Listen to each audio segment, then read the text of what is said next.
लक्ष सरकारी नोकरीवर पुन्हा एकदा स्वागत. लगेच सुरुवात करूया चालू घडामोडी 5 डिसेंबर 2020. पहिला प्रश्न आहे, भारतीय नौसेना दिवस कधी साजरा केला जातो? तर मित्रांनो, भारतीय नौसेना दिवस हा 4 डिसेंबर रोजी साजरा केला जातो. मित्रांनो, भारतीय नौसेनेबद्दल थोडी अधिक माहिती.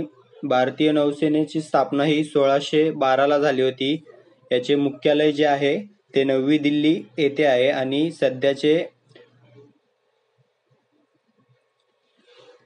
अध्यक्ष जे आहेत ते आहेत admiral Karambir Singh.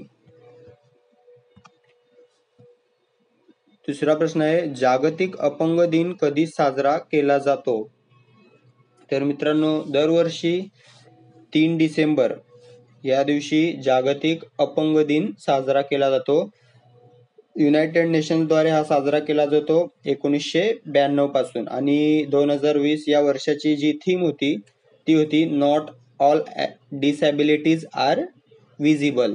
Not all disabilities are visible. तर योग्य उत्तर आहे याचं 3 डिसेंबर. तिसरा प्रश्न आहे, नुकतंच कोणत्या राज्याने लहान जंगली प्राण्यासाठी पहिला इको ब्रिज बनवला आहे? तर मित्रांनो, नुकतंच उत्तराखंड या राज्याने लहान प्राण्यांसाठी म्हणजे सरडे, पाल, बेडूक असे इत्यादी अनेक प्राणी यांच्यासाठी लहान जंगलामध्ये इको ब्रिज बनवला आहे, जो रस्त्याच्या वरतून असणार आहे. तर प्राण्यांना अपघातापासून वाचवण्यासाठी म्हणजे रस्त्यावर जेव्हा रस्ता क्रॉस करत असताना गाड्यांपासून जे होणारे ॲक्सिडेंट असतात ते थांबवण्यासाठी उत्तराखंड सरकारने हा निर्णय घेतला आहे. तर याचं योग्य उत्तर आहे उत्तराखंड. मित्रांनो, असाच एक पूल दिल्ली मुंबई महामार्गावर देखील बनवण्यात आला आहे, जो भारतातील पहिला प्राणी पूल म्हणून ओळखला जातो. तर मित्रांनो, इथे संबंध आलेला आहे उत्तराखंडचा. तर उत्तराखंड बद्दल थोडी अधिक माहिती घेऊया. उत्तराखंडची राजधानी जी आहे ती आहे डेहराडून आणि ग्रीष्मकालीन राजधानी जी आहे ती आहे गैरसेन. तर नुकतंच मुख्यमंत्री त्रिवेंद्र सिंग रावत यांनी डेहराडून मधील सूर्यधर सरोवराचे उद्घाटन केले आहे. उत्तराखंडच्या राज्यपाल ज्या आहेत त्या बेबी राणी मौर्य आहेत आणि मुख्यमंत्री त्रिवेंद्र सिंग रावत आहेत. प्रश्न चौथा, ICC T20 रँकिंग मध्ये कोणता देश टॉपवर आहे? तर मित्रांनो, ICC T20 रँकिंग मध्ये इंग्लंड हा देश सध्या टॉपवर आहे. ICC चा फुल फॉर्म तुम्हाला माहीतच असेल, इंटरनॅशनल काउन्सिल ऑफ क्रिकेट. याची स्थापना झाली होती 1909 मध्ये आणि याचं हेडक्वार्टर दुबईमध्ये UAE ला आहे. सध्याचे CEO आहेत मनु साहनी. प्रश्न क्रमांक 5, कोणते राज्य विवाहामध्ये पारदर्शकता आणण्यासाठी कायदा आणण्याच्या तयारीत आहे? तर मित्रांनो, विवाहामध्ये पारदर्शकता आणण्यासाठी आसाम हे राज्य कायदा आणण्याच्या तयारीत आहे. असाच कायदा उत्तर प्रदेशच्या सरकारने देखील आणला आहे. विवाहामध्ये पारदर्शकता म्हणजे विवाह करताना तुम्हाला जात, धर्म, इन्कम अशा सर्व गोष्टी नमूद कराव्या लागतील, असा कायदा आसाम सरकार आणण्याच्या विचारात आहे. तर मित्रांनो, आसामची राजधानी आहे दिसपूर. मुख्यमंत्री आहेत सर्वानंद सोनोवाल. राज्यपाल आहेत जगदीश मुखी आणि आसाम एक शिंगी गेंडा या प्राण्यासाठी प्रसिद्ध असणारे जे काझीरंगा राष्ट्रीय उद्यान आहे ते देखील आसाम मध्येच आहे. पुढील प्रश्न आहे, एप्रिल ते सप्टेंबर महिन्यापर्यंत भारतासाठी FDI चा सर्वात मोठा स्रोत कोणता बनला आहे?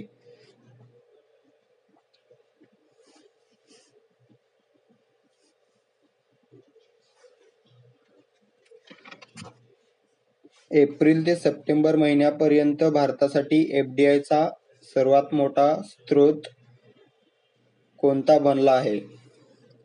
तर मित्रांनो, याचं योग्य उत्तर जे आहे ते आहे सिंगापूर. सिंगापूर हा देश FDI चा सर्वात मोठा स्रोत बनला आहे भारतासाठी.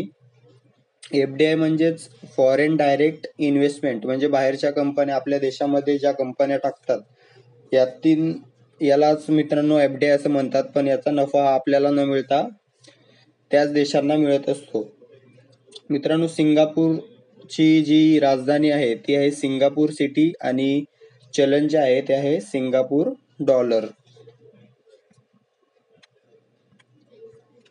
प्रश्न क्रमांक 7. नुकतंच जाहीर झालेल्या जागतिक दहशतवाद निर्देशांक 2020 मध्ये भारत कोणत्या स्थानी आहे? तर मित्रांनो, नुकतंच दहशतवादाचा निर्देशांक जाहीर झालेला आहे आणि याच्यामध्ये आपला भारत हा 8व्या क्रमांकावर आहे. 1 क्रमांकावर जो देश आहे तो आहे अफगाणिस्तान, दुसऱ्या क्रमांकावर जो देश आहे इराक आणि तिसऱ्या क्रमांकावर जो देश आहे तो आहे नायजेरिया. भारताचा क्रमांक हा 8वा आहे. पहिले 3 आणि भारताचा क्रमांक तुम्ही लक्षात ठेवावा. प्रश्न क्रमांक 8. नुकतंच कोणत्या देशाने जलवायू आपत्तीची घोषणा केली आहे? तर मित्रांनो, नुकतंच न्यूझीलंड या देशाने जलवायू आपत्तीची घोषणा केली आहे. न्यूझीलंडची राजधानी आहे वेलिंग्टन. न्यूझीलंडचे चलन आहे न्यूझीलंड डॉलर आणि अध्यक्ष आहे जेसिंडा आर्डन. जगात सर्वात मोठी दूध प्रक्रिया कंपनी कोणती बनली आहे? तर मित्रांनो, जगामध्ये सर्वात मोठी दूध प्रक्रिया कंपनी ही डेअरी फार्मर्स ऑफ अमेरिका ही बनली आहे.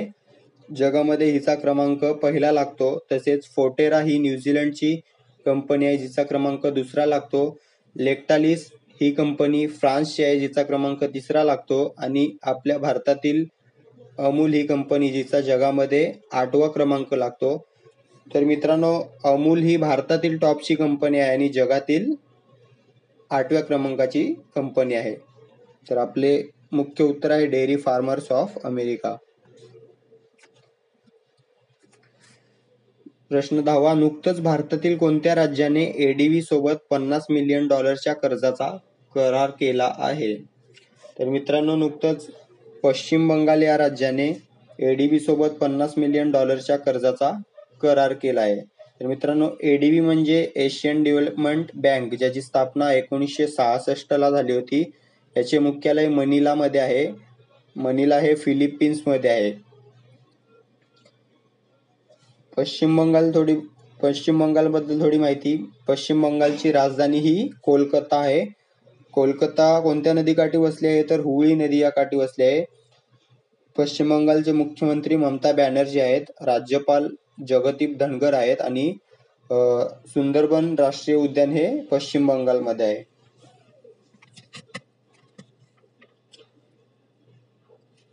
नुकतंच मरियम वेबस्टरने कोणत्या शब्दाला 2020 चा वर्ड ऑफ द इयर घोषित केला आहे? तर मित्रांनो, मरियम वेबस्टरने 2020 चा वर्ड ऑफ द इयर घोषित केलेला आहे आणि तो आहे पॅन्डेमिक.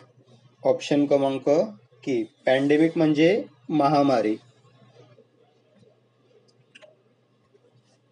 नुकतंच कोणत्या देशाने 2030 पर्यंत पेट्रोलच्या कारंचे उत्पादन बंद करण्याची घोषणा केली आहे?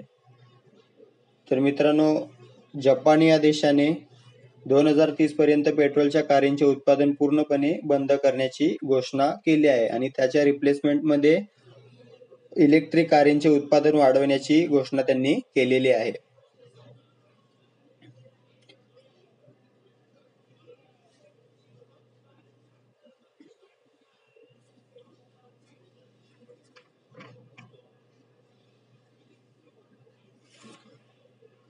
मित्रांनो, जपानची राजधानी टोकियो आहे आणि जे चलन जे आहे ते आहे येन. नुकतंच आदी महोत्सवाचे आयोजन कुठे केले गेले आहे? तर मित्रांनो, मध्य प्रदेश या राज्यामध्ये आदी महोत्सवाचे आयोजन करण्यात आलेले आहे. आदिवासी संस्कृतींना प्रोत्साहन देण्यासाठी हा महोत्सव साजरा करण्यात येत आहे. तर मित्रांनो, मध्य प्रदेशची राजधानी आहे भोपाळ. मुख्यमंत्री आहेत शिवराज सिंग चौहान आणि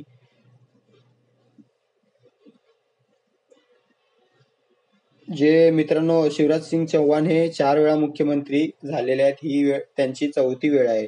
तसेच मध्य प्रदेशला काही टोपण नावाने ओळखले जाते, ज्यामध्ये हृदय प्रदेश, सोया प्रदेश म्हणून ओळखले जाते कारण सोयाबीनच्या उत्पादनामध्ये मध्य प्रदेश अग्रेसर आहे.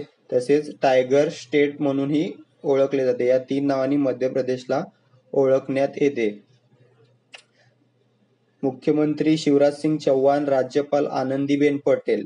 तसेच इंदोर हे भारतातील सर्वात स्वच्छ शहर हे मध्य प्रदेशमध्येच आहे आणि इंदोर या शहराने 4 वेळा स्वच्छतेचा पुरस्कार जिंकला आहे.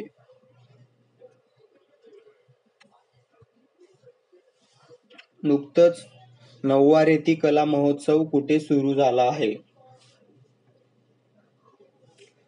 तर मित्रांनो, ओडिशा या राज्यामध्ये 9वा रेती कला महोत्सव सुरू झाला आहे. ओडिशाची राजधानी आहे भुवनेश्वर. मुख्यमंत्री आहेत नवीन पटनाईक, राज्यपाल आहेत गणेशी लाल. तसेच वेलर द्वीप जे आहे त्याचं नाव बदलण्यात आलं आहे आणि APJ अब्दुल कलाम द्वीप असं करण्यात आलेलं आहे. ओडिशाचं जुनं नाव कलिंग आहे. ओडिशा दिन हा 1 एप्रिल या दिवशी दरवर्षी साजरा करण्यात येतो आणि भारतातील जे खाऱ्या पाण्याचे सर्वात मोठे सरोवर आहे त्याचे नाव चिल्का. ते चिल्का सरोवर हे ओडिशा या राज्यातच आहे. प्रश्न पुढचा, नुकतंच शरयू नदीवर भारतातील पहिली लक्झरी क्रूज सेवेची सुरुवात झाली आहे. तिचे नाव काय? तर मित्रांनो, शरयू या नदीवर लक्झरी क्रूज सेवेची सुरुवात झाली आहे आणि तिचं नाव जे आहे ते आहे रामायण क्रूज सर्व्हिस. तर मित्रांनो, आपल्या पर्यटनाला प्रोत्साहन देण्यासाठी या क्रूजची सुरुवात झालेली आहे. शरयू नदीच्या काठीच अयोध्या वसलेली आहे, जी श्रीरामांची नगरी आहे आणि नुकतंच 6 लाख द्वीप प्रज्वलित करून अयोध्येने गिनीज बुक ऑफ वर्ल्ड रेकॉर्डच्या पुस्तकामध्ये आपले नाव नोंदवले आहे. तर मित्रांनो, जी दुसरी अलकनंदा नावाची क्रूज आहे ती गंगा नदीमध्ये सुरू करण्यात आली होती.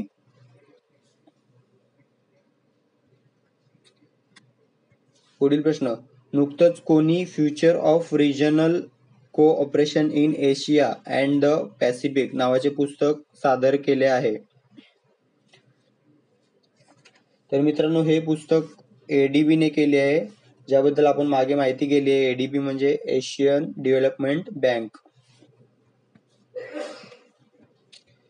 नुकतंच जाहीर झालेल्या माहितीनुसार लाचखोरी जोखीम निर्देशांकामध्ये आशिया खंडात कोणता देश अग्रस्थानी आहे? तर मित्रांनो, नुकतंच जाहीर झालेल्या माहितीनुसार लाचखोरी जोखीम निर्देशांकामध्ये आशिया खंडामध्ये भारत हा देश अग्रस्थानी, म्हणजे आपला देश हा लाचखोरी जोखीम निर्देशांकामध्ये क्रमांक 1 वर आहे. तर मित्रांनो, जगामध्ये विचार केला तर उत्तर कोरिया हा क्रमांक 1 वर आहे. भारत हा 77 या क्रमांकावर आहे आणि जर आशिया खंडामध्ये विचार केला तर भारत हा 1 क्रमांकावर आहे, कंबोडिया हा 2 क्रमांकावर आहे आणि इंडोनेशिया हा 3 क्रमांकावर आहे. तसेच मित्रांनो, याच्या उलट विचार केला सर्वात कमी, तर जगामध्ये सर्वात कमी जोखीम निर्देशांकामध्ये डेन्मार्क, फिनलँड आणि नॉर्वे हे 3 देश आहेत आणि आशिया खंडामध्ये सर्वात कमी लाचखोरी जोखीम निर्देशांकामध्ये मालदीव आणि जपान हे 2 देश आहेत. तर मित्रांनो, लक्षात असू द्या, भारताचा लाचखोरी जोखीम निर्देशांक हा जगात 77 आहे आणि आशिया खंडामध्ये 1 आहे.